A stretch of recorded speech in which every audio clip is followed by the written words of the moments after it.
ಆ, ಎಲ್ಲರಿಗೂ ನಮಸ್ಕಾರ. ಇಂದಿನ ತರಗತಿಯಲ್ಲಿ ಸಮಕಾಲೀನ ಲೆಕ್ಕ ಪರಿಶೋಧನಾ ಶಾಸ್ತ್ರ ವಿಜಯನಗರ ಶ್ರೀಕೃಷ್ಣ ದೇವರಾಯ ಯೂನಿವರ್ಸಿಟಿ, ಬಳ್ಳಾರಿ ಯೂನಿವರ್ಸಿಟಿ ಏನು ಸಿಲೆಬಸ್ಸನ್ನು ಕೊಟ್ಟಿದೆ. ಸೊ ಆ ಸಿಲೆಬಸ್ ಒಂದು ಪಠ್ಯಕ್ರಮದ ಪ್ರಕಾರ ನಾವು ಸಮಕಾಲೀನ ಲೆಕ್ಕ ಪರಿಶೋಧನಾ ಶಾಸ್ತ್ರದಲ್ಲಿ ವಿವಿಧ ಸಂಘ ಸಂಸ್ಥೆಗಳ ಲೆಕ್ಕ ಪರಿಶೋಧನೆ ಬಗ್ಗೆ ಸಂವಾದ ಮಾತಾಡೋದ್ರ ಬಗ್ಗೆ ಡಿಸ್ಕಸ್ ಮಾಡಿದ್ವಿ. ಸೊ ಅದೇ ಕಾನ್ಸೆಪ್ಟ್ ಅದರಲ್ಲಿ ಈ ವಿವಿಧ ಸಂಘ ಸಂಸ್ಥೆಗಳ ಲೆಕ್ಕ ಪರಿಶೋಧನೆಯಲ್ಲಿ ಯಾವ ಸಂಸ್ಥೆಗಳು ಅಂದರೆ ಸಿಲೆಬಸ್ ನಮ್ಮ ಒಂದು ಪಠ್ಯಕ್ರಮದಲ್ಲಿ ಏನೆಲ್ಲ ಹಾಕಿದ್ದಾರೆ. ಅದರಲ್ಲಿ ನಾನು ಇಂದಿನ ತರಗತಿಯಲ್ಲಿ ಪಾಲುಗಾರಿಕೆ ಸಂಸ್ಥೆ ಬಗ್ಗೆ ಹೇಳಿದ್ದೆ. ಅಂದರೆ ಪಾಲುಗಾರಿಕೆ ಲೆಕ್ಕ ಪರಿಶೋಧನೆ ಹೇಗೆ ಮಾಡ್ತಾನೆ ಒಬ್ಬ ಲೆಕ್ಕ ಪರಿಶೋಧಕ. ಅದೇ ಥರ ಬ್ಯಾಂಕಿಂಗ್ ಕಂಪನಿಗಳ ಲೆಕ್ಕ ಪರಿಶೋಧನೆ ಹೇಗೆ ನಡೀತದೆ. ಆಮೇಲೆ ಶಾಲಾ ಕಾಲೇಜುಗಳು ಅಥವಾ ಎಜುಕೇಷನಲ್ ಇನ್ಸ್ಟಿಟ್ಯೂಷನ್ಸ್ ಅಂತ ಹೇಳಿದ್ವಿ. ಸೊ ಎಜುಕೇಷನಲ್ ಇನ್ಸ್ಟಿಟ್ಯೂಷನ್ಸ್ ಬಗ್ಗೆ ಲೆಕ್ಕ ಪರಿಶೋಧನೆ ಹೇಗೆ ಮಾಡೋದು ಅಂತ ಡಿಸ್ಕಸ್ ಮಾಡಿದ್ವಿ. ಸೊ ಇವತ್ತಿನ ತರಗತಿಯಲ್ಲಿ ಚಾರಿಟಬಲ್ ಇನ್ಸ್ಟಿಟ್ಯೂಷನ್. ಪ್ರಿಯ ವಿದ್ಯಾರ್ಥಿಗಳೇ, ಪ್ರಿಯ ಸ್ನೇಹಿತರೆ, ಎರಡೂ ಮಾಧ್ಯಮದಲ್ಲಿ ನಾನು ಎಕ್ಸ್ಪ್ಲೇನ್ ಮಾಡೋದರಿಂದ ಫಸ್ಟಿಗೆ ನಾನು ಆಂಗ್ಲ ಮಾಧ್ಯಮದಲ್ಲಿ ವಿವರಣೆಯನ್ನು ನೀಡಿ ತದಾದ ನಂತರ ಕನ್ನಡ ಮಾಧ್ಯಮದಲ್ಲಿ ನಾನು ವಿವರಣೆಯನ್ನು ನೀಡ್ತಾ ಹೋಗ್ತೀನಿ. ಎರಡೂ ಮಾಧ್ಯಮದ ವಿದ್ಯಾರ್ಥಿಗಳಿರೋದ್ರಿಂದ ಸೊ ನೀವು ಈ ಒಂದು ವಿಡಿಯೋವನ್ನು ಪೂರ್ತಿ ಮುಗಿಯೋ ತನಕ ನೋಡಿದರೆ ನಿಮಗೂ ಚೆನ್ನಾಗಿರ್ತದೆ. ಸೊ ಈಗ ಪಾಠ ಸ್ಟಾರ್ಟ್ ಮಾಡೋಣ. ಇವತ್ತಿನ ಒಂದು ಟಾಪಿಕ್ ಬಂದು audit program of charitable trust. ಇದ್ರ ಜೊತೆಗೆ ಇನ್ನೇನಿದೆ ಅಂದರೆ ಸಿಲೆಬಸ್ಸಲ್ಲಿ ಹೇಳಬೇಕಾಗಿರೋದು ಇನ್ನೂ ಏನಿದೆ. ಹೋಟೆಲ್ಸ್ ಬಗ್ಗೆ ಹೇಗೆ ಆಡಿಟಿಂಗನ್ನು ಮಾಡ್ತಾನೆ. ಸೋಲ್ ಟ್ರೇಡಿಂಗ್ ಕನ್ಸರ್ನ್ಸ್ ಬಗ್ಗೆ ಹೇಳಿದ್ರೆ ಈ ಚಾಪ್ಟರ್ ಅಂದರೆ ಈ topic audit of various entities ಮುಗಿತದೆ. ನೆಕ್ಸ್ಟ್ ಇದಾದ ನಂತರ ನ್ಯೂ ಏರಿಯಾಸ್ ಆಫ್ ಆಡಿಟಿಂಗ್ ಇದೆ, ಅದ್ರ ಬಗ್ಗೆ ಡಿಸ್ಕಸ್ ಮಾಡೋಣ. ಫಸ್ಟ್ ಇವತ್ತು ಇದನ್ನು ಮುಗೀತು ಇಷ್ಟು ಹೇಳಿದ್ರೆ ಈ ಒಂದು ಅಧ್ಯಾಯ ಮುಗೀತದೆ. ಇನ್ನು ಲಾಸ್ಟ್ ಒಂದು ಅಧ್ಯಾಯ ಇದೆ, ಅದರ ಬಗ್ಗೆ ಪ್ರೊಫೆಷನಲ್ ಏನು ಹೇಳ್ತೀವಿ ಪ್ರೊಫೆಷನಲ್ ಇದು ಅನ್ನೋದು 5ನೇ ಚಾಪ್ಟರ್ ಒಂದಿದೆ, ಅದರ ಬಗ್ಗೆ ನಾವು ಡಿಸ್ಕಸ್ ಮಾಡೋಣ ನೆಕ್ಸ್ಟ್. ತದನಂತರ audit of misconduct and professional ethics and misconducts ಅಂತ ಇದೆ 5ನೇ ಚಾಪ್ಟರ್, ಅದ್ರ ಬಗ್ಗೆ ಡಿಸ್ಕಸ್ ಮಾಡೋಣ. ಲಾಸ್ಟ್ ಚಾಪ್ಟರ್ ಅದೊಂದು ಆದರೆ ನಿಮ್ಮ ಸಿಲೆಬಸ್ ಕಂಪ್ಲೀಟ್ ಆಗ್ತದೆ. ಸೊ ಈಗ audit program of charitable trust. My dear students, my dear friends, this comes under non-profit organization. Charitable trusts or charitable institutions comes under non-profit organization. It means that those are not established for profit motive. These are the institutions service rendered to the society without profit earnings. These are just providing the social services to the society. So how the auditor conduct audit program of charitable trust or charitable institutions? What are the points to be considered for effective audit of charitable trust or charitable institutions? Let us discuss one by one.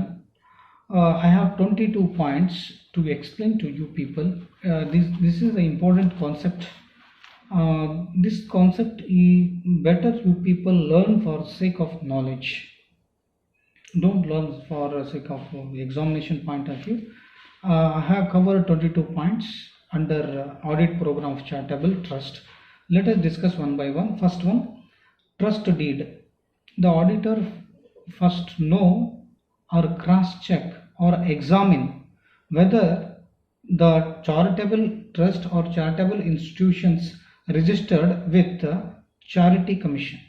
These are established under Charity Commission. Whether these are the institutions established according to the Charity Commission. The auditor should verify and move step towards the audit program of charitable trust. First one, trust deed. The auditor should verify the registered whether the charitable institutions or trust are registered with Charity Commission. Second one, registration certificate. The auditor should check the legal status of charitable institutions. Registration number. He should check the registration number of charitable trust, registration number of charitable institutions, and renewal of the same from time to time. The auditor should also check the renewal phase, whether the charitable institutions or charitable trust paid or repayment the renewal fees to the Charity Commission every year. Okay, second point is over. Third one, objectives. What are the objective or what is the purpose of charitable trust? The auditor should examine and ensure. He should ensure that what are the objectives of charitable institutions, or what are the purpose for establishing charitable institutions or trust.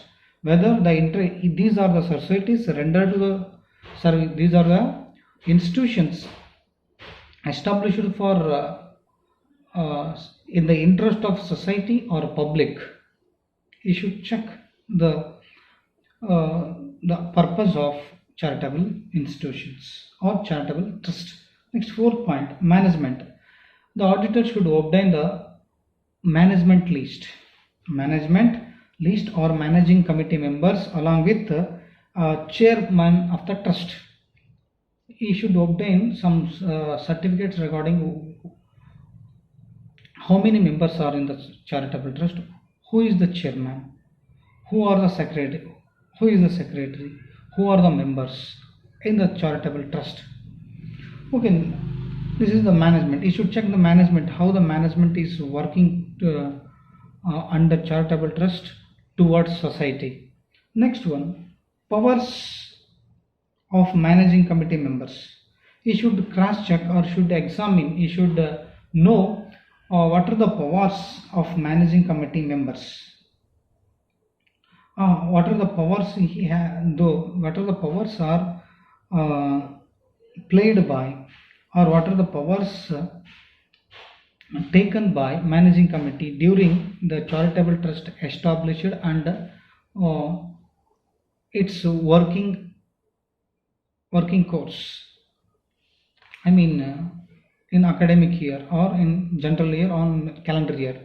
What are the powers are taken over by the power managing committee or chairman or secretary of the for the sake of interest of the society. Next, sixth point, resolution book. Examine. The auditor should examine the minutes, resolutions, minutes, MINUTS, minutes, resolution passed reflecting major decisions in every general meetings or in common meetings. The auditor should check or examine the minutes passed in the general meetings, or what are the resolutions passed in the general meeting, and after passing the resolutions, what are the decisions taken? Or those decisions are implemented or not in the previous year or current year. You should cross check. Then seventh point, books of accounts. The auditor should check the books of accounts of charitable trust like ledgers and registers of the register books of the charitable trust. This is the main important role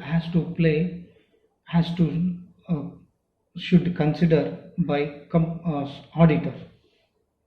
Then eighth one, subscription and general donations. These are basically, I said that these are the institutions or established for the service rendered to the society. These are not established for the sake of profit. But how these institutions are run? The question arises. Without profit motive, how the charitable institutions or charitable trusts rendering service to the society without profit motive? Here, some subscriptions are there, then some special donations, general donations are there. Here the major revenue or major sources of income to the charitable institution is subscription along with donations. Donation is the major revenue, sources of revenue to the charitable trust. The auditor should verify those the incomes are correctly accountable. The subscriptions received from members every year, the subscription received from the charitable trust members. So those revenues or receipts or incomes accountable or correctly, whether those revenues or receipts are accountable correctly, I mean these are kept under receipts in the receipt and payment account, under to income and expenditure account on the income side. Next point, special donations. Any special donations received from any special donations received from a specific purpose, those donations should be recorded in receipt and payment account correctly or not. The special donations for utilized for special purposes or not, he should cross check. I mean auditor should cross check. Then 10th point is rent. If it is owning, the charitable institutions or charitable trust owning any landed property where large number of buildings have been let out for rental basis, those incomes or rent received from tenants should be recorded correctly or not. The auditor should verify the cash books, I mean cash book entries, register books and passbook of bank passbook. He should check. Then 11th point, interest ORR, dividend on investment. The auditor should cross check on the interest accrued on investments or dividend on investments, on dividend on shares, or sale of any old newspapers, or interest on fixed deposits, or interest on saving deposits. These are the deposits.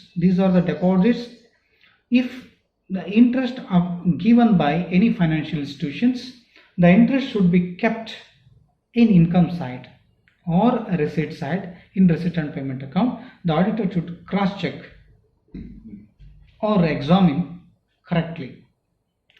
Next, 12th point, miscellaneous receipts. What are the miscellaneous receipts? Means is that if charitable institutions or charitable trust have any old sports materials or old newspapers or any miscellaneous incomes accrued from outside, those incomes are, if example, sale of old newspaper, it is a miscellaneous receipt. These type of receipts incomes are accrued charitable institutions. These incomes are recorded incorrectly or not in cash book or receipt and payment account or income and expenditure account on the income side. Then 13.13, capital expenditure. The auditor should know and examine what are the expenditures incurred during the accounting year. Example, capital expenditure means any assets purchased during the accounting year, any capital in the form of any expenditure made in the form of capital, or those expenses which are benefited us more than 1 year, those expenses are called capital expenditure. Example, purchasing computer, purchasing furniture, purchasing any chairs, tables, these expenses comes under capital expenditure. These type of expenditures made during the accounting year or in the financial year, those expenditures recorded in balance sheet or not, you should check. Next, 14th point, administrative expenditure. Any administration expenditure like salary, printing and stationery, commission, telephone charges, insurance, audit fees. These are the administration expenses have been incurred in the previous year. These are recorded on the recorded in income and expenditure account or profit and loss account, or whether these expenses keep in receipt and payment account. The auditor should check the arithmetical accuracy along with the nature of payment, whether it is a revenue expenditure or a capital expenditure should classify.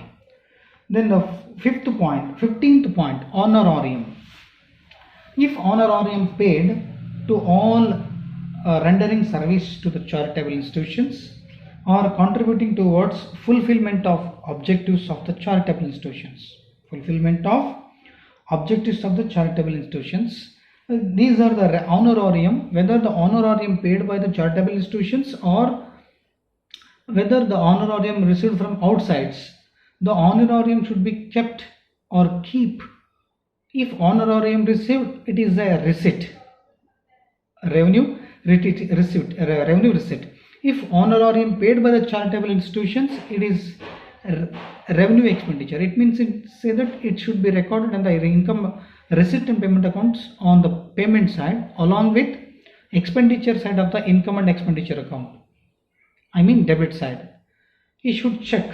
Auditor should examine and cross check and verify these type of expenses. Honorarium. Next, special programs. Any special programs conducted by charitable trust or charitable institutions like blood donations camp or health checkups. Any expenses incurred on special programs, those expenses are kept under revenue nature or capital nature or miscellaneous expenditure nature. The auditor should check the types of expenses incurred by incurred on special programs like health checkups and blood donations camps. Any special events regarding any hostings.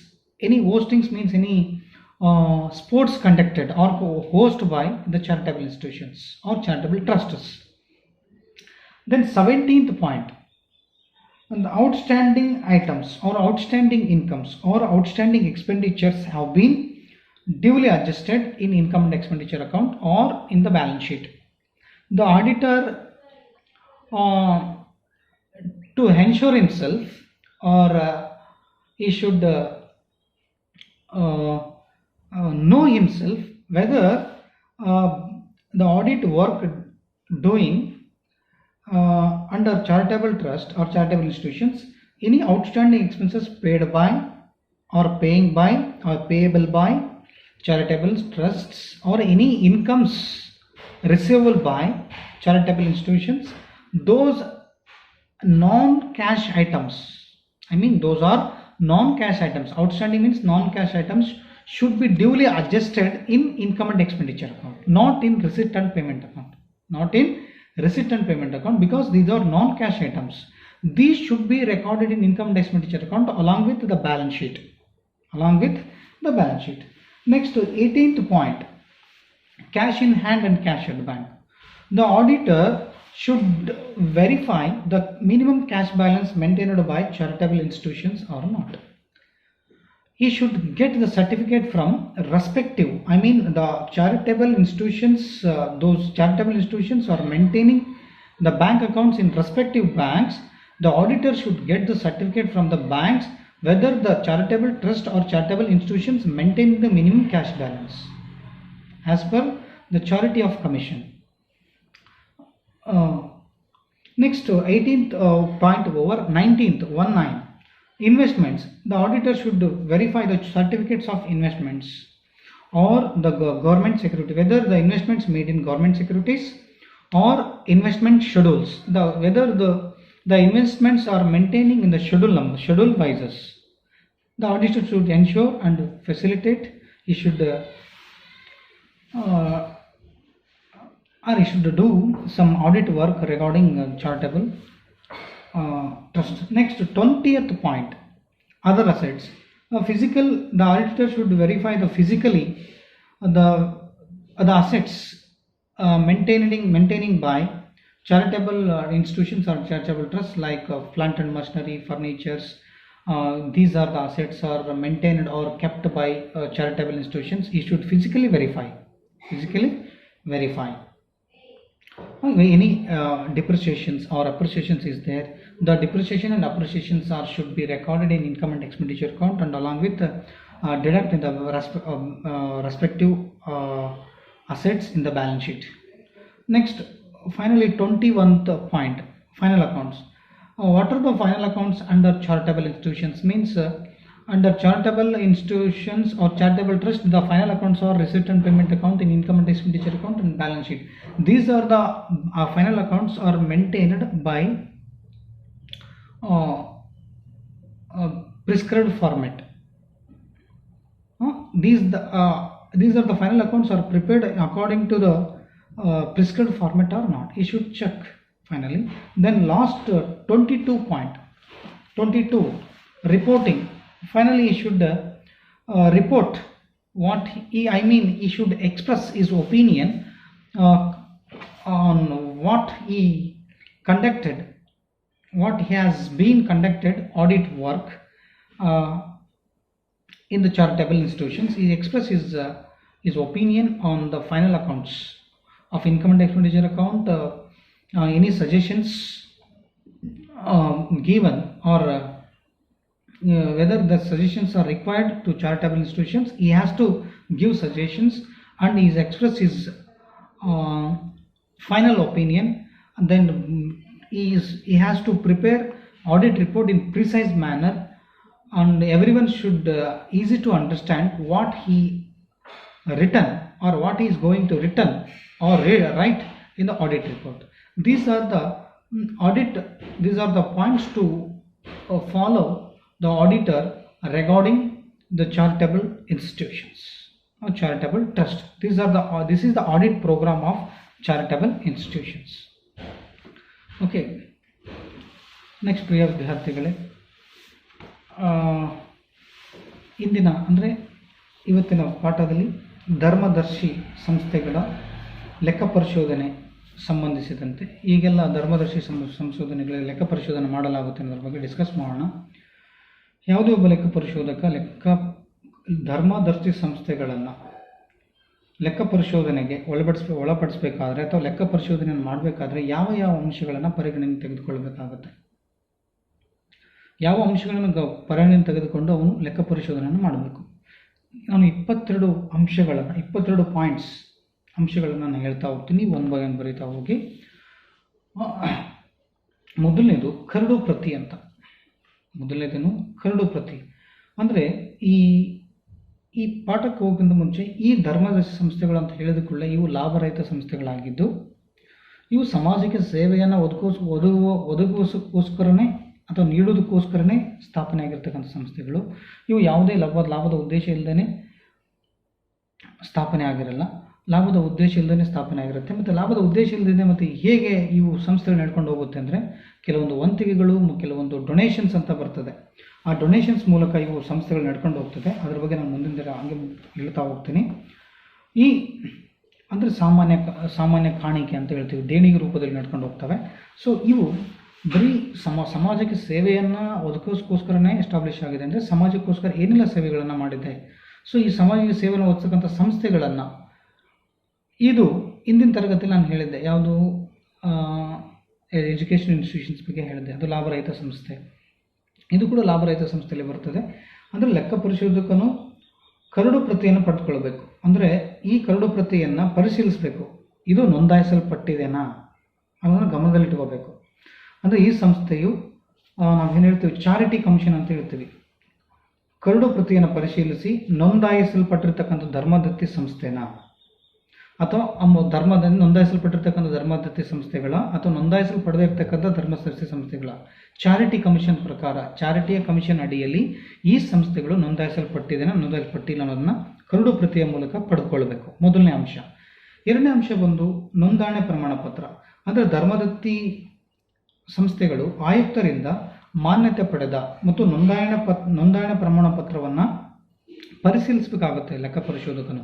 ಅಂದರೆ ಈ ಸಂಸ್ಥೆಗಳನ್ನು ಅವನು ಲೆಕ್ಕ ಪರಿಶೋಧನೆಗೆ ಒಳಪಡಿಸಬೇಕಾದ್ರೆ, ಅಂದರೆ ಈ ಸಂಸ್ಥೆಗಳ ಒಂದು ಲೆಕ್ಕ ಪರಿಶೋಧನೆಯನ್ನು ಕ್ರಿಯಾ ಯೋಜನೆಯನ್ನು ಅವನು ಮಾಡಬೇಕಾದ್ರೆ, ಸಮಗ್ರವಾಗಿರ್ತಕ್ಕಂಥ ಕ್ರಿಯಾ ಯೋಜನೆ ಮಾಡಬೇಕಾದ್ರೆ ಈ ಸಂಸ್ಥೆಯು ಆಯುಕ್ತರಿಂದ, ಚಾರಿಟಿ ಆಫ್ ಕಮಿಷನರಿಂದ ನೋಂದಾಯಿಸಲ್ಪಟ್ಟಿದೆನಾ ಅಥವಾ ನೋಂದಾಯಿಸಲ್ಪಟ್ಟಿಲ್ಲವಾ, ಅಥವಾ ನೋಂದಣಿ ಪ್ರಮಾಣ ಪತ್ರವನ್ನು ತೆಗೆದುಕೊಂಡಿದ್ದಾರಾ, ಅಥವಾ ನೋಂದಣಿ ಸಂಖ್ಯೆ ಎಷ್ಟು, ಈ ಧರ್ಮದತ್ತಿ ಸಂಸ್ಥೆಗಳ ನೋಂದಣಿ ಸಂಖ್ಯೆ ಏನಿದೆ, ನೋಂದಣಿ ಪತ್ರ ಏನಾದರೂ ಇದ್ದರೆ ಅದನ್ನು ಪರಿಶೀಲಿಸಬೇಕು. ಮತ್ತು ಪ್ರತಿ ವರ್ಷ ಈ ಸಂಸ್ಥೆಗಳು ನವೀಕರಣವನ್ನು ಮಾಡಿಕೊಂಡಿದ್ದಾವ. ಪ್ರತಿ ವರ್ಷ ಅಂದರೆ ಕೆಲವೊಂದು ಫೀಸ್ಗಳನ್ನು ಕಟ್ಟುವುದರ ಮೂಲಕ, ಶುಲ್ಕವನ್ನು ಕಟ್ಟುವುದರ ಮೂಲಕ ತಮ್ಮ ಸಂಸ್ಥೆಯನ್ನು ನವೀಕರಣವನ್ನು ಮಾಡಿಕೊಂಡಿದ್ದಾವ.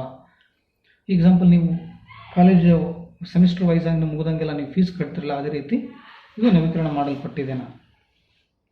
ನೆಕ್ಸ್ಟ್ ಅದಾದ ನಂತರ ಉದ್ದೇಶಗಳು ಏನಾದರೂ ಇದೆ. ಮೂರನೇ ಪಾಯಿಂಟ್, ಸಂಸ್ಥೆಯ ದೇಹ ಏನಿದೆ, ಉದ್ದೇಶ ಏನಿದೆ, ಧೋರಣೆ ಏನಿದೆ, ಈ ಸಂಸ್ಥೆಗಳು ಉದ್ದೇಶ ಏನಿದೆ, ಮತ್ತು ಸಂಸ್ಥೆಯ ಸಂಪನ್ಮೂಲಗಳನ್ನು ವ್ಯವಸ್ಥಿತವಾಗಿ ಅಂದರೆ ಪರಿಣಾಮಕಾರಿಯಾಗಿ ಉಪಯೋಗಿಸಿಕೊಂಡು ಈ ಸಾರ್ವಜನಿಕರಿಗೆ ಹಿತದೃಷ್ಟಿಯಿಂದ ಏನಾದರೂ ಕೆಲಸಗಳನ್ನು ಮಾಡ್ತಾ ಇದೆ ಅಥವಾ ಸಾರ್ವಜನಿಕ ಹಿತದೃಷ್ಟಿಯಿಂದ ಈ ಸಂಸ್ಥೆಗಳು ಸ್ಥಾಪಿಸಲ್ಪಟ್ಟಿದ್ದಾವ ಅನ್ನೋದ್ರ ಬಗ್ಗೆ ಗಮನದಲ್ಲಿಟ್ಟುಕೊಂಡು ಅವನು ಲೆಕ್ಕ ಪರಿಶೋಧನೆಯನ್ನು ಸ್ಟಾರ್ಟ್ ಮಾಡಬೇಕು. ಅಥವಾ ಸಮಾಜದ ಅಭಿವೃದ್ಧಿ ಪರವಾಗಿ ಕೆಲಸ ಮಾಡ್ತಾ ಇದ್ದಾವೆ ಅನ್ನೋದನ್ನು ಗಮನದಲ್ಲಿ ತಗೋಬೇಕು. ಇದು ಮೂರನೇ ಪಾಯಿಂಟ್. ನಾಲ್ಕನೇದು ಒಂದು ಆಡಳಿತ ಮಂಡಳಿ. ಅಂದರೆ ಈ ಧರ್ಮದರ್ಶಿ ಸಂಸ್ಥೆಗಳು ಆಡಳಿತ ಮಂಡಳಿ ಸದಸ್ಯರ ಯಾದಿಯನ್ನು ಪಡೆದುಕೊಂಡು, ಲೀಸ್ಟ್ ಅಂತ ಹೇಳ್ತೀವಿ, ಲೀಸ್ಟನ್ನು ಪಡೆದುಕೊಂಡು, ಮತ್ತು ಆ ಸಂಸ್ಥೆಗಳಿಗೆ ಚೇರ್ಮನ್ ಅಂದರೆ ಅಧ್ಯಕ್ಷ ಯಾರಿದ್ದಾರೆ, ಸದಸ್ಯರುಗಳು ಯಾರಿದ್ದಾರೆ, ಮತ್ತು ಸಂಸ್ಥೆಯ ಘಟನಾವಳಿಗಳು ಏನಿದೆ, ಲಿಖಿತ ಕಟ್ಟಡಗಳು ಏನಿದೆ ಅನ್ನೋದನ್ನು ಪಡೆದುಕೊಳ್ಬೇಕು. ಖಚಿತಪಡಿಸಿಕೊಂಡು ಅವನು ಮುಂದೆ ಆಡಿಟ್ ಅಂದರೆ ಲೆಕ್ಕ ಪರಿಶೋಧನೆ ಸ್ಟಾರ್ಟ್ ಮಾಡಬೇಕು. ನೆಕ್ಸ್ಟ್ ಇದಾದಮೇಲೆ 5ನೇ ಪಾಯಿಂಟ್, ಆಡಳಿತ ಮಂಡಳಿಯ ಹಕ್ಕು ಏನಿದೆ, ಆಡಳಿತ ಮಂಡಳಿಯ ಹಕ್ಕು ಮತ್ತು ಹೊಣೆಗಾರಿಕೆಗಳು ಅಂದರೆ ರೈಟ್ಸ್ ಆ್ಯಂಡ್ ಲಯಬಿಲಿಟೀಸ್. ಆಡಳಿತ ಮಂಡಳಿಯ ಹಕ್ಕು ಮತ್ತು ಹೊಣೆಗಾರಿಕೆಗಳು ಏನೆಲ್ಲ ಇದ್ದಾವೆ ಅಂದರೆ ಅವೆಲ್ಲ ಸದಸ್ಯರ ಹಿತರಕ್ಷಣೆಗೆ ಬಳಸುತ್ತಿರುವುದನ್ನು ಗಮನಿಸಬೇಕು.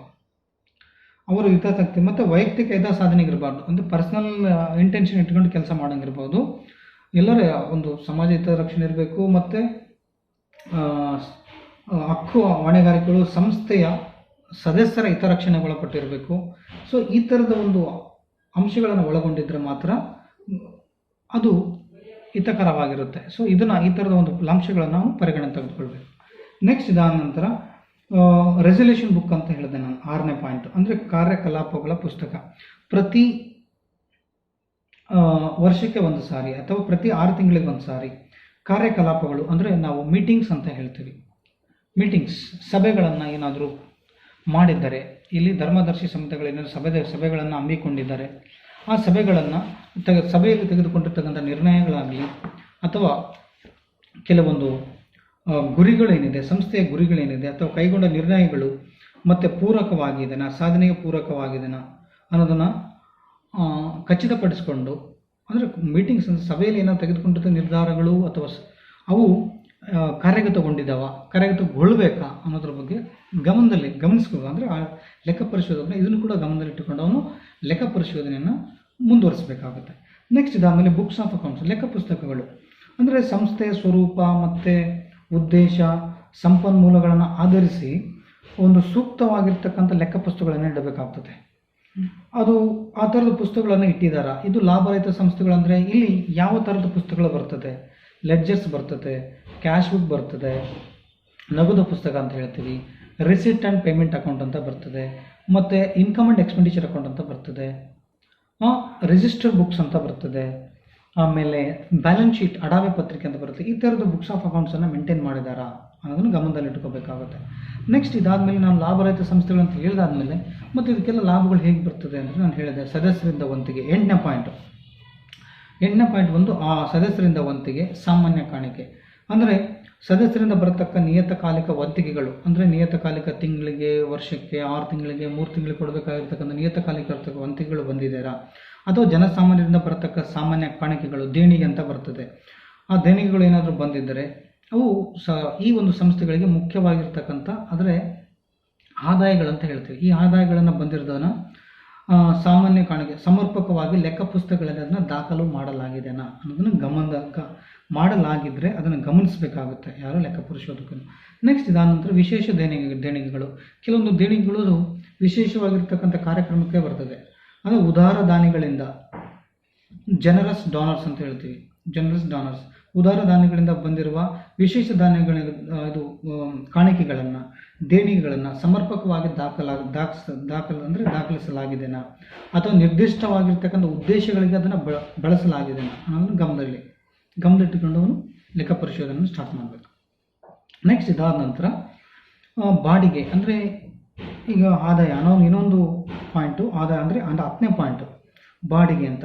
ಅಂದರೆ ಧರ್ಮದಸ್ತಿ ಸಂಸ್ಥೆಗಳು ಹೆಚ್ಚಿನ ಪ್ರಮಾಣದ ಸ್ಥಿರ ಆಸ್ತಿಗಳನ್ನು ಹೊಂದಿದ್ರೆ, ಅಥವಾ ಅದರಿಂದ ಸ್ಥಿರಾಸ್ತಿಗಳಿಂದ ಏನಾದರೂ ಬಾಡಿಗೆಯನ್ನು ಬಂದಿದ್ದರೆ, ಎಕ್ಸಾಂಪಲ್ ವಸೂಲು ಮಾಡಿ ಅದನ್ನು ನಗದು ಪುಸ್ತಕಗಳಲ್ಲಿ, ಅಂದರೆ ಯಾವುದಾದ್ರೂ ಬಿಲ್ಡಿಂಗ್ ಕನ್ಸ್ಟ್ರಕ್ಷನ್, ಯಾವುದಾದ್ರೂ ಈ ನಿಗದ ಚಾರಿಟೇಬಲ್ ಇನ್ಸ್ಟಿಟ್ಯೂಷನ್ ಧರ್ಮದತ್ತಿ ಸಂಸ್ಥೆಗಳಿಗೆ ಸಂಬಂಧಪಟ್ಟಿರ್ತಕ್ಕಂಥ ಆ ಸಂಸ್ಥೆಗಳು ಕೆಲವೊಂದು ಏನಾದರೂ ಕಟ್ಟಡಗಳನ್ನು ಕಟ್ಟಿಸಿ ಅದನ್ನು ಬಾಡಿಗೆ ರೂಪದಲ್ಲಿ ಬೇರೆಯವರಿಗೆ ಏನಾದರೂ ವ್ಯವಹಾರಕ್ಕೆ ಕೊಟ್ಟಿದ್ದರೆ, ಆ ವ್ಯವಹಾರ ಸಂಸ್ಥೆಗಳಿಂದ ವ್ಯವಹಾರಕ್ಕೆ ತೆಗೆದುಕೊಂಡಿರ್ತಕ್ಕಂಥ ಸಂಸ್ಥೆಗಳು ಬಾಡಿಗೆ ರೂಪದಲ್ಲಿ ಹಣವನ್ನು ಈ ಧರ್ಮದಸ್ತಿ ಸಂಸ್ಥೆಗಳಿಗೆ ಕೊಟ್ಟಿದ್ದರೆ ಆ ಹಣವನ್ನು ನಗದು ಪುಸ್ತಕದಲ್ಲಿ ರೆಕಾರ್ಡ್ ಮಾಡಿದೆನಾ, ಆ ಬಂದಿರತಕ್ಕಂಥ ಹಣವನ್ನು ಬ್ಯಾಂಕ್ ಖಾತೆಗೆ ಜಮಾವಣೆ ಮಾಡಲಾಗಿದೆ ನನ್ನ ಖಚಿತಪಡಿಸ್ಕೊಳ್ಬೇಕಾಗುತ್ತೆ ಲೆಕ್ಕ ಪರಿಶೋಧಕನು. ನೆಕ್ಸ್ಟ್ ಇದಾದಮೇಲೆ 11ನೇ ಪಾಯಿಂಟ್ ಹೂಡಿಕೆ ಮೇಲಿನ ಬಡ್ಡಿ.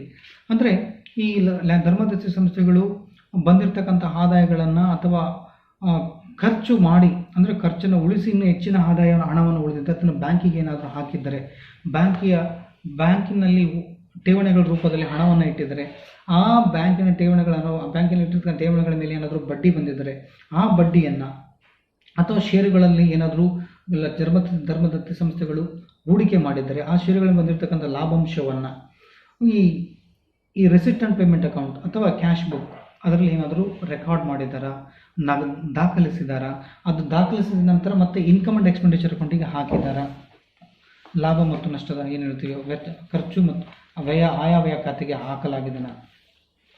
ಓಕೆ. 12ನೇ ಪಾಯಿಂಟ್ ಇತರೆ ರಸೀದಿಗಳು. ಅಂದರೆ ಜನಸಾಮಾನ್ಯರಿಂದ ಪಡೆದ ವರ್ಗಣೆ, ಪುಸ್ತಕ ಮಾರಾಟದಿಂದ, sale of old news paper ಅಂತ ಹೇಳಿದೆ, ಹಳೆ ಪತ್ರಿಕೆಗಳನ್ನು ಮಾರಾಟ ಬಂದಿರತಕ್ಕಂಥದ್ದು, ಮತ್ತು ಜನಸಾಮಾನ್ಯರಿಂದ ಸಾಮಾನ್ಯ ರೂಪದಲ್ಲಿ ಕಾಣಿಕೆ ರೂಪದಲ್ಲಿ ಬಂದಿರತಕ್ಕಂಥದ್ದು, ಅಥವಾ ಸೇವಾ ಶುಲ್ಕದ ರೂಪದಲ್ಲಿ ಬಂದಿರತಕ್ಕಂಥದ್ದು, ಇವುಗಳನ್ನು ಸ್ವೀಕೃತಿ ಮತ್ತು ಪಾವತಿ ಖಾತೆಗಳಿಗೆ ಹಾಕಲಾಗಿದೆ ನಾನು ಗಮನದಲ್ಲಿ ಇಟ್ಕೊಂಡು ಖಚಿತಪಡಿಸಿಕೊಂಡು ಮುಂದೆ ಲೆಕ್ಕ ಪರಿಶೋಧನೆಯನ್ನು ಮಾಡಬೇಕಾಗುತ್ತೆ. ನೆಕ್ಸ್ಟ್ ಇದಾದ ನಂತರ 13ನೇ ಪಾಯಿಂಟ್ ಬಂಡವಾಳದ ಖರ್ಚುಗಳು. ಸ್ಥಿರಾಸ್ತಿಯನ್ನು ಕೊಂಡುಕೊಳ್ಳುವುದಾಗಲಿ, ಅಂದರೆ ಬಂಡವಾಳದ ಖರ್ಚುಗಳು ಅಂದರೆ ಯಾವುದೇ ಸ್ಥಿರಾಸ್ತಿಗಳನ್ನು ಕೊಂಡುಕೊಂಡಿದ್ದರೆ ಅಥವಾ ಇದ್ದ ಸ್ಥಿರಾಸ್ತಿಗಳನ್ನು ವೃದ್ಧಿಸೋದಕ್ಕೋಸ್ಕರ ಖರ್ಚನ್ನು ವಿನಿಯೋಗಿಸಿದ್ದಾರೆ, ಅಂದರೆ ಅದನ್ನು ಜಾಸ್ತಿ ಎಕ್ಸ್ಪ್ಯಾನ್ಷನ್ ಮಾಡೋದಕ್ಕೋಸ್ಕರ, ಅಂದರೆ ಒಂದು ಬಿಲ್ಡಿಂಗ್ ಮೇಲೆ ಇನ್ನೊಂದು ಬಿಲ್ಡಿಂಗ್ ಕನ್ಸ್ಟ್ರಕ್ಷನ್ಗೆ ಏನಾದರೂ ಮಾಡಿದರೆ, ಆ ಥರದ್ದು ಏನಾದರೂ ಖರ್ಚುಗಳನ್ನು ಮಾಡಿದರೆ, ಅಥವಾ ಯಾವುದೇ ಒಂದು ಸ್ಥಿರ ಆಸ್ತಿಯನ್ನು ಖರೀದಿ ಮಾಡಿದ್ರೆ ಅದು ಮಂಡಳಿಯಲ್ಲಿ ಅಂದರೆ ಮ್ಯಾನೇಜ್ಮೆಂಟಲ್ಲಿ ಒಂದು ಗೊತ್ತುವಳಿ ಮಾಡೋದ್ರ ಮೂಲಕ ಖರೀದಿ ಮಾಡಿದ್ದನ್ನು ಮಂಡಳಿಗೆ ಮ್ಯಾನೇಜ್ಮೆಂಟಿಗೆ ತಿಳಿಸಿ ಆ ಸ್ಥಿರಾಸ್ತಿಗಳನ್ನು ಅಂತಿಮವಾಗಿ ಮೌಲ್ಯೀಕರಣ ಮಾಡಿ ಅಡಾವೆ ಪತ್ರಿಕೆಯಲ್ಲಿ ಅದನ್ನು ನಮೂದಿಸಿದಾರಾ ಅನ್ನೋದನ್ನು ಖಚಿತಪಡಿಸ್ಕೊಂಡು ನಾವು ಲೆಕ್ಕ ಪರಿಶೋಧನೆ ಮಾಡಬೇಕು. ಇದಾದ ನಂತರ 14ನೇ ಪಾಯಿಂಟು ಆಡಳಿತಾತ್ಮಕವಾಗಿರ್ತಕ್ಕಂಥ ಖರ್ಚುಗಳು ಏನಾದರೂ ಇದ್ದರೆ, ಚೆಕ್ ಮೂಲಕ ಏನಾದರೂ ಪಾವತಿ ಮಾಡಿದ್ದಿದ್ದರೆ, ಅಥವಾ ನಗದು ಪುಸ್ತಕದ ಪಾವತಿ ಏನಾದರೂ ಮಾಡಿದರೆ, ಅಥವಾ ಯಾವುದಾದ್ರೂ ಜವಾಬ್ದಾರಿ ಲಯಬಿಲಿಟೀಸ್ ಪೇಮೆಂಟ್ ಮಾಡೋದು ಏನಾದರೂ ಇದ್ದರೆ, ತಿಂಗಳಿಗೆ ಒಂದು ಸರಿ ರೆಂಟ್ ಕಟ್ಟೋದಿತ್ತು, ಅಥವಾ ಟೆಲಿಫೋನ್ ಚಾರ್ಜಸ್ ಕಟ್ಟೋದಿತ್ತು, ಅಥವಾ ಯಾವುದಾದ್ರೂ ಆಸ್ತಿಗಳನ್ನು ಕೊಂಡ್ಕೊಳ್ಳೋದಿತ್ತು, ಅಥವಾ ಪ್ರಿಂಟಿಂಗ್ ಆ್ಯಂಡ್ ಸ್ಟೇಷನರಿನ ಪರ್ಚೇಸ್ ಮಾಡೋದಿತ್ತು ಅಂದಾಗ ಅದಕ್ಕೇನಾದರೂ ಖರ್ಚುಗಳನ್ನು ಮಾಡಲ್ಪಟ್ಟಿದ್ರೆ, ಅಥವಾ ಆಡಿಟ್ ಫೀಸ್ ಕೊಡೋದೇನಾದರೂ ಆ ಖರ್ಚುಗಳನ್ನೆಲ್ಲ ರೆವೆನ್ಯೂ ಎಕ್ಸ್ಪೆಂಡಿಚರ್ ರೂಪದಲ್ಲಿ, ವರಮಾನದ ಖರ್ಚುಗಳ ರೂಪದಲ್ಲಿ ಅದನ್ನು ನಮೂದಿಸಿದಾರಾ ರೆಸಿಟ್ ಆ್ಯಂಡ್ ಪೇಮೆಂಟ್ ಅಕೌಂಟಲ್ಲಿ, ಜೊತೆಗೆ ಇನ್ಕಮ್ ಆ್ಯಂಡ್ ಎಕ್ಸ್ಪೆಂಡಿಚರ್ ಅಕೌಂಟಲ್ಲಿ. ನೆಕ್ಸ್ಟ್ ಇದಾದಮೇಲೆ 15ನೇ ಪಾಯಿಂಟು ಆನರಾರಿಯಮ್ ಅಂತ ಬರ್ತದೆ, ಅಂದರೆ ಗೌರವಧನ. ಅಂದರೆ ಸಂಸ್ಥೆಯ ಗುರಿ ಸಾಧನೆಗೆ ವಹಿಸ್ತಾ ಇರ್ತಾರೆ. ಧರ್ಮದರ್ಶಿ ಸಂಸ್ಥೆಗಳಿಗೆ ಧರ್ಮದರ್ಶಿ ಸಂಸ್ಥೆಗಳ ಗುರಿ ಸಾಧನೆಗೋಸ್ಕರ ಶ್ರಮ ಪಡ್ತಾನೆ ಇರ್ತಾರೆ ಎಲ್ಲ ಮಹನೀಯರಿಗೆ. ಅಂಥವ್ರಿಗೆ ಗೌರವಧನ ನೀಡೋದು ಏನಾದರೂ ಇದ್ದರೆ, ಗೌರವಧನ ನೀಡಿದರೆ ಗೌರವಧನವನ್ನು ಪೂರ್ವ ನಿಯೋಜಿತವಾಗಿರ್ತಕ್ಕಂಥ ಅಂದಾಜು ಪತ್ರಿಕೆಯಲ್ಲಿ ಇತಿಮಿತಿಯಲ್ಲಿರುವಂತೆ ಭರಿಸಲಾಗಿದೆನಾ ಅನ್ನೋದು ಗಮನದಲ್ಲಿಟ್ಕೋಬೇಕು. ಗಮನದಲ್ಲಿಟ್ಟುಕೊಂಡು ಅವನು ಲೆಕ್ಕ ಪರಿಶೋಧನೆ ಸ್ಟಾರ್ಟ್ ಮಾಡಬೇಕು. ಇನ್ನು 16ನೇ ಪಾಯಿಂಟ್ ವಿಶಿಷ್ಟವಾಗಿರ್ತಕ್ಕಂಥ ಅಥವಾ ವಿಶೇಷವಾಗಿರ್ತಕ್ಕಂಥ ಕಾರ್ಯಕ್ರಮಗಳನ್ನು ಹಮ್ಮಿಕೊಂಡಿದ್ದಾರೆ. ಧರ್ಮದರ್ಶಿ ಸಂಸ್ಥೆಗಳು ಏನಾದರೂ ವಿಶೇಷವಾಗಿರ್ತಕ್ಕಂಥ ಕಾರ್ಯಕ್ರಮಗಳನ್ನು ಹಮ್ಮಿಕೊಂಡಿದ್ದಾರೆ. ಎಕ್ಸಾಂಪಲ್ ಉದಾಹರಣೆ ಹೇಳೋದಾದರೆ ಕ್ಯಾನ್ಸರ್ ಜಾಗೃತ ಶಿಬಿರ, ಆರೋಗ್ಯ ಶಿಬಿರ ಅಥವಾ ರಕ್ತದಾನ ಶಿಬಿರಗಳನ್ನು ಏನಾದರೂ ಅಥವಾ ನೇತ್ರದಾನ ಶಿಬಿರಗಳನ್ನು ಏನಾದರೂ ಹಮ್ಮಿಕೊಂಡಿದ್ದಾರೆ ವಿಶೇಷ ಸಂದರ್ಭಗಳಲ್ಲಿ. ಈ ಥರದ ಒಂದು ಕಾರ್ಯಕ್ರಮಗಳನ್ನು ಹಮ್ಮಿಕೊಂಡಿದ್ದಾರೆ. ಈ ಕಾರ್ಯಕ್ರಮಗಳಿಗೆ ಸಂಬಂಧಿಸಿದಂತೆ ಸಂಗ್ರಹಿಸಿದಂಥ ಅಥವಾ ವಿನಿಯೋಗ ಮಾಡಿರ್ತಕ್ಕಂಥ ಹಣ ಏನಾದರೂ ಇದ್ದರೆ ಅದನ್ನು ಪ್ರತ್ಯೇಕವಾಗಿ ದಾಖಲಿಸಬೇಕು. ದಾಖಲಿಸಲಾಗಿದೆ ನಾನು ಆ ಲೆಕ್ಕ ಪರಿಶೋಧಕರು ನೋಡಬೇಕಾಗುತ್ತೆ. ನೆಕ್ಸ್ಟ್ ಇದಾದಮೇಲೆ ಬಾಕಿ ಖರ್ಚುಗಳು ಅಥವಾ ಬಾಕಿ ವೆಚ್ಚಗಳು ಏನಾದರೂ ಇದ್ದರೆ, ಅಂದರೆ ಅಂತಿಮ ಖಾತೆಗಳು ತಯಾರಿಸುವಲ್ಲಿ ಬಾಕಿ ನಿಂತಿರುವ ಆದಾಯಗಳಾಗಲಿ ಖರ್ಚುಗಳಾಗಲಿ ಏನಾದರೂ ಇದ್ದರೆ ಅದನ್ನು ಸಮರ್ಪಕವಾಗಿ ಹೊಂದಾಣಿಕೆ ಮಾಡಲಾಗಿದೆನಾ ಆದಾಯ ಮತ್ತು ಖರ್ಚು ಖಾತೆಯಲ್ಲಿ ಮತ್ತು ಅಡವೆ ಪತ್ರಿಕೆಯಲ್ಲಿ. ನೆಕ್ಸ್ಟ್ ಇದಾದ ನಂತರ 18ನೇ ಪಾಯಿಂಟು ನಗದು ಹಣ ಮತ್ತು ಬ್ಯಾಂಕಿನ ಠೇವಣಿ. ಅಂದರೆ ಲೆಕ್ಕ ಪರಿಶೋಧಕನು ಇದು ಭಾಳ ಗಮನಿಸಬೇಕಾಗಿರ್ತಕ್ಕಂಥ ಅಂಶ. ಲೆಕ್ಕ ಪರಿಶೋಧಕನು ಈ ಧರ್ಮದರ್ಶಿ ಸಂಸ್ಥೆಗಳು ಕನಿಷ್ಠವಾಗಿರ್ತಕ್ಕಂಥ ನಗದು ಹಣವನ್ನು ಖಾತೆಯಲ್ಲಿ ಇರಿಸಿದರೆ ಅದನ್ನು ಬ್ಯಾಂಕಿನಿಂದ ಒಂದು ಪ್ರಮಾಣ ಪತ್ರವನ್ನು ಲೆಕ್ಕ ಪರಿಶೋಧಕನ ಪಡೆದುಕೊಂಡು ಈ ಮಿನಿಮಮ್ ಬ್ಯಾಲೆನ್ಸ್, ಆ್ಯಾವ್ರೇಜ್ ಬ್ಯಾಲೆನ್ಸ್, ಸರಾಸರಿ ಬ್ಯಾಲೆನ್ಸನ್ನು ಅಥವಾ ಕನಿಷ್ಠವಾಗಿರ್ತಕ್ಕಂಥ ನಗದು ಹಣವನ್ನು ಮತ್ತು ಬ್ಯಾಂಕಿನಲ್ಲಿರ್ತಕ್ಕಂಥ ಬ್ಯಾಂಕ್ ಠೇವಣಿಯನ್ನು ಧರ್ಮದರ್ಶಿ ಸಂಸ್ಥೆಗಳ ಹೆಸರಿನಲ್ಲಿ ಇದೆನಾ ಅನ್ನೋದನ್ನು ಒಂದು ಸರ್ಟಿಫಿಕೇಟ್ ಪಡೆದುಕೊಳ್ಳೋದ್ರ ಮೂಲಕ ಅವನು ಆ ಲೆಕ್ಕ ಪರಿಶೋಧನೆಯನ್ನು ಮುಂದುವರಿಸಬೇಕು. ನೆಕ್ಸ್ಟ್ ಇದಾದ ನಂತರ 19ನೇ ಪಾಯಿಂಟು ಹೂಡಿಕೆಗಳು. ಅಂದರೆ ಸಂಸ್ಥೆ ಏನಾದರೂ ಹೊಂದಿರುವ ಹೂಡಿಕೆಗಳನ್ನು ಭೌತಿಕ ಪರಿಶೀಲನೆ ಮಾಡಬೇಕಾಗುತ್ತೆ. ಸರಳ ನಗದೀಕರಣ ಮಾಡಲು ಬರುವ ಹೂಡಿಕೆಗಳಲ್ಲಿ ಮಾತ್ರ ಹೂಡಿರುವುದನ್ನು ಖಚಿತಪಡಿಸಿಕೊಳ್ಬೇಕು. ಅಂದರೆ ಸಂಸ್ಥೆ ಹೊಂದಿರುವ ಹೂಡಿಕೆಗಳೇನಾದರೂ ಇದ್ದರೆ ಆ ಭೌತಿಕ ಪರಿಶೀಲನೆ ಮಾಡಬೇಕು ಲೆಕ್ಕ ಪರಿಶೋಧಕನು. ಜೊತೆಗೆ ಸರಳ ನಗದೀಕರಣ ಮಾಡಬೇಕು ಮತ್ತು ಬರುವ ಹೂಡಿಕೆಗಳಲ್ಲಿ ಮಾತ್ರ ಖಚಿತಪಡಿಸ್ಕೊಳ್ಬೇಕು ಎಲ್ಲಿಂದ ಬರ್ತಾ ಇದೆ ಅನ್ನೋದನ್ನು. ಮತ್ತು ಕೇಂದ್ರ ಮತ್ತು ರಾಜ್ಯ ಸರ್ಕಾರದ ಹೂಡಿಕೆ ಪತ್ರಗಳೇನಾದರೂ ಮಾಡಿದರೆ ಒಳ್ಳೆಯದಾ, ಹೂಡಿಕೆ ಮಾಡೋದ್ರಿಂದ ಒಳ್ಳೆಯದಾ, ಅಥವಾ ನಿಯತಕಾಲಿಕೆಗಳಲ್ಲಿ ಹೂಡಿಕೆ ಮಾಡೋದ್ರಿಂದ ಒಳ್ಳೆಯದಾ, ಅದನ್ನು ಸಲಹೆ ಕೊಡೋದ್ರ ಮೂಲಕ ಮತ್ತು ಈ ಥರದ ಅಂಶಗಳನ್ನು ಇವೆಲ್ಲ ಪಾಲನೆ ನೋಡ್ಕೊಂಡು ಬಂದಿದ್ದಾರೆ ಧರ್ಮದರ್ಶಿ ಸಂಸ್ಥೆಗಳನ್ನು ಖಚಿತಪಡಿಸಿಕೊಂಡು ಲೆಕ್ಕ ಪರಿಶೋಧನೆ ಸ್ಟಾರ್ಟ್ ಮಾಡಬೇಕು. ಮತ್ತು ಇದಾದ ನಂತರ ಇತರ ಆಸ್ತಿಗಳು 20ನೇ ಪಾಯಿಂಟ್ ಇತರ ಆಸ್ತಿಗಳು. ಅಂದರೆ ಇತರ ಆಸ್ತಿಗಳಾದ ಕಟ್ಟಡಗಳು, ಅಂದರೆ ಬಿಲ್ಡಿಂಗ್ಸ್ ಇರ್ಬೋದು, ಯಂತ್ರೋಪಕರಣಗಳು, ಮಷಿನರೀಸ್ ಇರ್ಬೋದು, ಪೀಠೋಪಕರಣಗಳು, ಫರ್ನಿಚರ್ಸ್ ಇರ್ಬೋದು, ಭೌತಿಕವಾಗಿರ್ತಕ್ಕಂಥ ಪರಿಶೀಲನೆಯನ್ನು ಮಾಡಬೇಕಾಗುತ್ತೆ ಇತರ ಆಸ್ತಿಗಳನ್ನು ಯಾರು ಲೆಕ್ಕ ಪರಿಶೋಧಕನು. ಮತ್ತು ಪ್ರತಿಯೊಂದು ಆಸ್ತಿಯ ಮೇಲೆ ಯೋಗ್ಯ ಮೊತ್ತದ ಸವಕಳಿ ಡಿಪ್ರಿಸಿಯೇಷನನ್ನು ತೆಗೆಯಲಾಗಿದೆನಾ ಎಲ್ಲಿ ಬ್ಯಾಲೆನ್ಸ್ ಶೀಟಲ್ಲಿ, ಮತ್ತು ಬ್ಯಾಲೆನ್ಸ್ ಶೀಟಲ್ಲಿ ಅಂದರೆ ಅಡವೆ ಪತ್ರಿಕೆಯಲ್ಲಿ ತೆಗೆಯೋದಕ್ಕಿಂತ ಮುಂಚೆ ಇನ್ಕಮ್ ಆ್ಯಂಡ್ ಎಕ್ಸ್ಪೆಂಡಿಚರ್ ಅಕೌಂಟಲ್ಲಿ ಇದನ್ನು ಮೈನಸ್ ಮಾಡಿದ್ದಾರೆ. ಇಷ್ಟು ಅಂಶವನ್ನು ಗಮನದಲ್ಲಿಟ್ಟುಕೋಬೇಕಾಗುತ್ತೆ. ನೆಕ್ಸ್ಟ್ 21ನೇ ಪಾಯಿಂಟ್ ಅಂತಿಮ ಖಾತೆಗಳು. ಅಂದರೆ ಈ ಅಂತಿಮ ಖಾತೆಗಳು ಅಂದ ಕೂಡಲೇ ಧರ್ಮದರ್ಶಿ ಸಂಸ್ಥೆಗಳು ಅಥವಾ ಲಾಭರಹಿತ ಸಂಸ್ಥೆಗಳಲ್ಲಿ ಅಂತಿಮ ಖಾತೆಗಳು ಅಂದರೆ ಯಾವ್ಯಾವ ಬರುತ್ತೆ? ರಿಸಿಪ್ಟ್ ಆ್ಯಂಡ್ ಪೇಮೆಂಟ್ ಅಕೌಂಟ್, ಅಂದರೆ ಆಯವ್ಯಯ ಖಾತೆಗಳು, ಆದಾಯ ಮತ್ತು ಖರ್ಚು ಖಾತೆಗಳು ಮತ್ತು ಅಡವೆ ಪತ್ರಿಕೆಗಳನ್ನು ನಿಗದಿತವಾಗಿರ್ತಕ್ಕಂಥ ನಮೂನೆಯಲ್ಲಿ ತಯಾರಿಸಲಾಗಿದೆನಾ ಹಿಂದಿನ ವರ್ಷದಲ್ಲಿ ಅನ್ನೋದನ್ನು ಗಮನದಲ್ಲಿಟ್ಟುಕೊಂಡು, ಮತ್ತು ನಿಜವಾಗಿರ್ತಕ್ಕಂಥ ಲಾಭ ನಷ್ಟವನ್ನು ಹಣಕಾಸಿನ ಸ್ಥಿತಿಯನ್ನು ಪ್ರತಿಬಿಂಬಿಸ್ತಾ ಇದೆನಾ ಅನ್ನೋದನ್ನು ಪರಿಶೀಲಿಸಬೇಕಾಗುತ್ತೆ ಲೆಕ್ಕ ಪರಿಶೋಧಕರು. ನೆಕ್ಸ್ಟ್ ಇದಾದ ನಂತರ 22ನೇ ಪಾಯಿಂಟ್ ಲಾಸ್ಟ್ ಪಾಯಿಂಟ್ ಲೆಕ್ಕ ಪರಿಶೋಧಕನ ವರದಿಯನ್ನು ಮಾಡಬೇಕು. ಭಾಷೆಯ ಸರಳತೆ, ವರದಿಯ ಘನತೆ, ಉಪಯುಕ್ತತೆ ವೃದ್ಧಿಸುವ ಮಾತು ಮರೆಯುವಂತಿಲ್ಲ. ಲೆಕ್ಕ ಪರಿಶೋಧಕನು ಚಿಕ್ಕ ಮತ್ತು ಚೊಕ್ಕ ವರದಿಯನ್ನು ಎಲ್ಲರಿಗೂ ಸ್ವೀಕೃತಾರ್ಹವಾಗಿರುತ್ತದೆ. ಸಮಗ್ರ ಮಾಹಿತಿಯನ್ನು ನೀಡುವಂತೆ ಸ್ಪಷ್ಟ ಮಾತುಗಳಲ್ಲಿ ಸಂಸ್ಥೆಯ ಕಾರ್ಯಕಲಾಪಗಳ ಬಗ್ಗೆ, ಅವನು ಹಣಕಾಸಿನ ವ್ಯವಹಾರಗಳ ಬಗ್ಗೆ ತನ್ನ ಅಭಿಪ್ರಾಯವನ್ನು ಸಂಕ್ಷಿಪ್ತ ರೂಪದಲ್ಲಿ ವರದಿಯ ರೂಪದಲ್ಲಿ ಸಲ್ಲಿಸಬೇಕಾಗುತ್ತೆ. ಅವನ ಒಪಿನಿಯನ್ ಸಲ್ಲಿಸೋದೇನೈತಲ್ಲ ಇದು ಲೆಕ್ಕ ಪರಿಶೋಧನಾ ವರದಿ. ಸೊ ಇವಿಷ್ಟು ಪಾಯಿಂಟು 22 ಪಾಯಿಂಟ್ ನಿಮಗೆ ಹೇಳಿದ್ದೀನಿ. ಸೊ ಇಂದಿನ ವರ್ಷದ ಅಂದರೆ ಮೇಲಿನ ಎಲ್ಲ ಅಂಶಗಳನ್ನು ಸಮರ್ಪಕ ಅವಲೋಕಿಸಿ ಇಂದಿನ ವರ್ಷದ ಲೆಕ್ಕ ಪರಿಶೋಧಕ ವರದಿಯಲ್ಲಿ ನೀಡಿರುವ ಸಲಹೆಗಳು ಮತ್ತು ಅನುಪಾಲನೆಗಳು ಮಾಡಲಾಗಿದೆ ಎಂಬುದನ್ನು ಖಚಿತಪಡಿಸಿಕೊಂಡು ಅವನು ತನ್ನ ವರದಿಯನ್ನು ನೀಡಬೇಕಾಗುತ್ತೆ. ಇಷ್ಟು ಈ ಪಾಯಿಂಟ್ಸ್. ನಮಸ್ಕಾರ, ಮುಗೀತು, ಇಲ್ಲಿಗೆ ಸಮಾಪ್ತ. Thank you so much. ಇನ್ನು ಉಳಿದಿದ್ದನ್ನು ಮುಂದಿನ ತರಗತಿಯಲ್ಲಿ ಮತ್ತೆ ಡಿಸ್ಕಸ್ ಮಾಡೋಣ. ನಮಸ್ಕಾರ. ಏನಾದರೂ ಅನುಮಾನಾಸ್ಪದ ಅಂಶಗಳಿದ್ದರೆ ನನಗೆ ಕರೆ ಮಾಡಿ, ಜೊತೆಗೆ ಸಂದೇಶವನ್ನು ಕಳಿಸೋದ್ರ ಮೂಲಕ ನಿಮ್ಮ ಅನುಮಾನಾಸ್ಪದ ಅಂಶಗಳನ್ನು ಬಗೆಹರಿಸಿಕೊಳ್ಳಿ ಅಂತ ಹೇಳ್ತಾ, ಸೊ ಮುಂದಿನ ತರಗತಿಯಲ್ಲಿ ಆಡಿಟ್ ಆಫ್ ಹೋಟೆಲ್ಸ್ ಮತ್ತು ಆಡಿಟ್ ಪ್ರೋಗ್ರಾಮ್ ಆಫ್ ಹೋಟೆಲ್ಸ್, ಜೊತೆಗೆ ಸೋಲ್ ಟ್ರೇಡಿಂಗ್ ಕನ್ಸರ್ನ್ ಏಕವ್ಯಕ್ತಿ ವ್ಯಾಪಾರದ ಒಡೆತನ ಸಂಸ್ಥೆ ಮತ್ತು ಹೋಟೆಲ್ ಬಗ್ಗೆ ಹೇಳಿದರೆ ಅಲ್ಲಿಗೆ ನಿಮ್ಮದು ವಿವಿಧ ಸಂಘ ಸಂಸ್ಥೆಗಳ ಲೆಕ್ಕ ಪರಿಶೋಧನೆ ಅಂತ ಏನಾಗ್ತದೆ.